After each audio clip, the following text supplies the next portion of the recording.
सह 4 पुरुष आरोपींना पोलिसांनी ताब्यात घेतलं आहे। नारायण चिंचोली येथील राजमुद्रा हॉटेलवर बेकायदेशीर वेश्यावृत्ती सुरू असून माहिती पोलिसांना मिळालेली होती आणि त्यावरून रविवार दिनांक 7 डिसेंबर रोजी सायंकाळी 8च्या सुमारास पंढरपूर उपविभागीय पोलीस अधिकारी प्रशांत डगळे यांच्या नेतृत्वातील पथकाने सापळा रचून ही कारवाई केली आहे। या कारवाईमध्ये राजमुद्रा हॉटेलवर बेकायदेशीर वेश्या व्यवसाय सुरू असल्याचं निदर्शनास आले, त्यामुळे त्यामध्ये पोलिसांनी 4 महिलांची सुटका केली असून हॉटेल मालक आणि इतर 4 पुरुष आरोपींना ताब्यात घेतलं जात आहे। हॉटेलवरील रजिस्टर, आक्षेपार्ह साहित्य, मोबाईल फोन, रोकड पोलिसांनी जप्त केली असून गुन्हा दाखल करण्याची कारवाई सुरू आहे। आरोपींना न्यायालयासमोर उभे करणार आहे, तर सुटका केलेल्या महिलांना पुनर्वसन केंद्रात पाठवण्यात येणार आहे, अशी माहिती पंढरपूर उपविभागीय पोलीस अधिकारी प्रशांत डगळे यांनी दिली आहे। सर, आज ज्या हॉटेलवर एक कारवाई झाली आहे, नेमकी काय अशा प्रकारची कारवाई होती? आज दिनांक 7 डिसेंबर 2025 रोजी नारायण चिंचोली पंढरपूर तालुक्यामध्ये राजमुद्रा रिसॉर्ट या ठिकाणी इल्लीगल मॉरल ट्रॅफिकिंग आणि देह व्यापार अवैधरित्या चालू आहे याची आम्हाला माहिती मिळाली।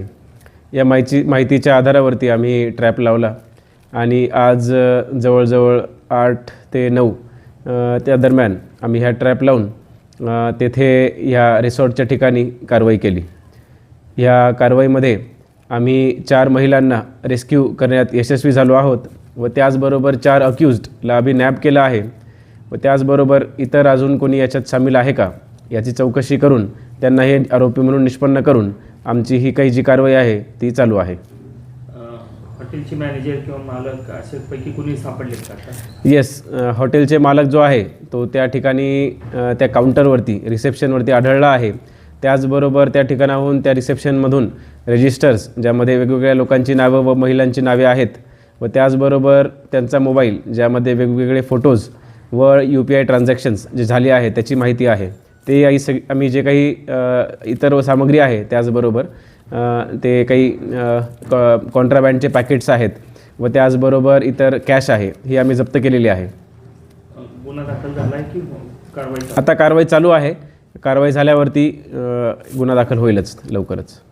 आता ह्या ज्या महिला आहेत त्यांना आम्ही शेल्टर होममध्ये ट्रान्सफर करणार आहोत व त्याचबरोबर जे आरोपी आहे त्यांना उद्या माननीय कोर्टामध्ये हजर करून त्यांच्यावरती कायदेशीर कारवाई जी पुढे आहे ती चालू आहे आणि ती चालू राहील।